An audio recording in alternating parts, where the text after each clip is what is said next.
Iau! Are mai multă, man, nu 3. Nu mai am loc pe card, man, știi? Ai filmat? Cum să aibă 3, man? Nu vezi câte vagoane are, mă? Care-i 6? Uite de la număr, man. Eu am 6? Da. Nu știu, mă. Hai la minută. 4.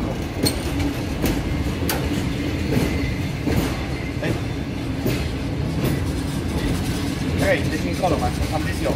Mai zis tu. Asta este ca să suntem gara de nord. Se pleacă, se merge mai departe, cum am zis. Să simți și locomotiva puțin, man. LDH-ul? Da, da, să simți loco. Dacă nu oprește, da. Ba, nu o duce. Avem nevești, man. Uite-mă, man, cu șeta, mă, n-are cum să aibă 3, man. Da, asta este. Și de LDH-ul, man. Se oprește la alt scârțitul de motiv.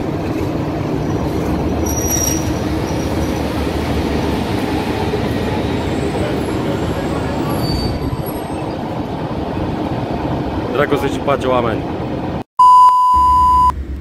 Caldă să nu fie inim la tovarăși. În miez de vară, de august, 12/8/2021, se pleacă la mare. Aventurile din incinta lui Trufaș se mută pe litoral. Vrem să vă demonstrăm contrariul a ideii că cu bani mulți trebuie să mergi pe litoralul românesc. Se va trăi la rație și principalul motiv pentru care se merge pe litoral este simțirea soarelui, a apei și a dăgorii nisipului. Vă mulțumim, incinta 2021 se merge, nu contează cu cine, nu contează cu ce, ne-am dus. Mulțumesc, Fadic, pentru mâna prepusă la loc, am zis.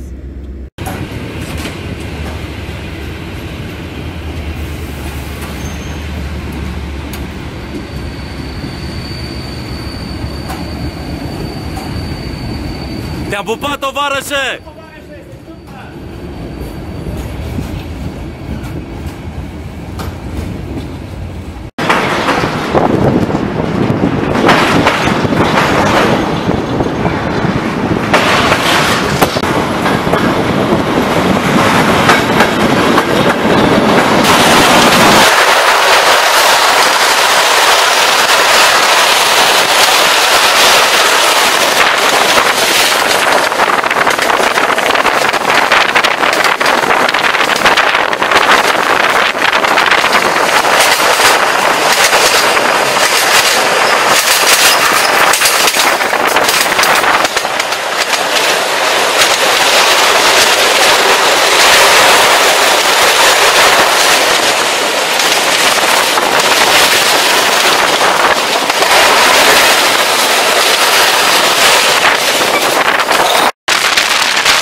Orele 10 fără ceva, 13/8/2021, oficial ne-am întors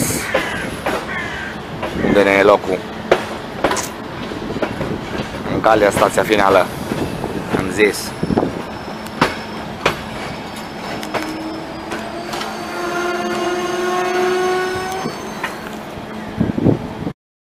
Am ajuns, locul clasic din 2010, când nucul era mic, la umbra nucului bătrân, eu la Radu, și ne pregătim să instalăm cortul.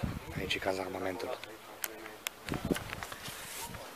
Cazarmamentul a fost instalat și din seria iarna, nu o să vezi ce scrie sub zăpadă, pătrundem în sublima incintă a cortului, unde observăm salteaua, sacul de dormit gros, două perne, pijamăluța, Da? Și prezentăm geamantanul cu cele trebuincioase. Avem un stick de transport dacă punem mai multă marfă, piatra ponce că am problemele cu călcâile sparte, periuța de transport,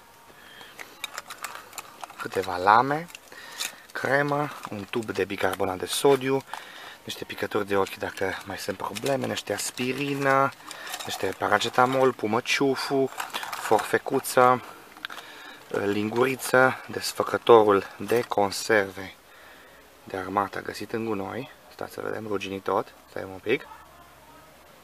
Așa. Stați un pic. Ok, da. Bun. Păhărel de muștar cu 99 de bani, sarea piper, un săpunel, o cremă pentru bronzat și după, un deodorant mic, crema de gălbenele, o esență comunistă de salcâm pentru barberit, câteva sandvișuri ce au mai rămas cu șnițel de pe tren se vor digera astăzi, bineînțeles integrama, jumătate din ea am completat-o în spital când am fost singur și al nimănui. Ok? Iar în acest geamantan unde am pus chiloții la uscat care am avut pe tren, avem conservele, da? Și două cămăși fără mâneci, 3 perechi de slipi, da? Aici avem termoplonjonul, da? Câteva supe la plic de la magazinul de expirațiuni, expirate bineînțeles, un vas emailat ca să nu facă masă cu, dacă puneam de inox făcea masă cu termoplonjonul, o farfurie de tăiat roșiile, ok? Pălăria de așa, este ochelari de apă, deci cam așa în linii mari ordinea din incinta cortului. Are intrare, are aerisire pe partea aceasta. Tovarăși, nu pot să spun decât am ajuns și viața merge înainte, da? Mergem la baie. Incinta s-a mutat în vamă, am zis.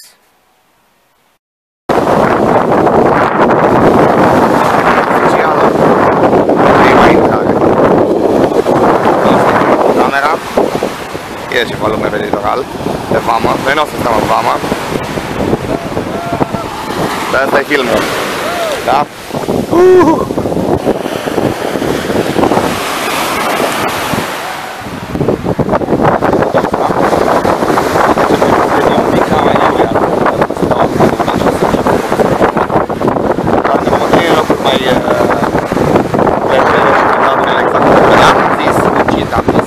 Așa, este un asfințit de soare. Momentan abia am ajuns, frate. La masa noastră cu drag.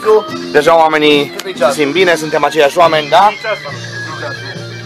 Mergem mai departe Johnny Walker, da? Se întâmplă, am zis, se bea finuți, la rație, ca muncitorii. Filmul clasic, mai. Bine, mă, și? 20 minutes later. Move it! We like to move it! Și electric! E bine așa, v-am avea ce se întâmplă, know what I'm saying?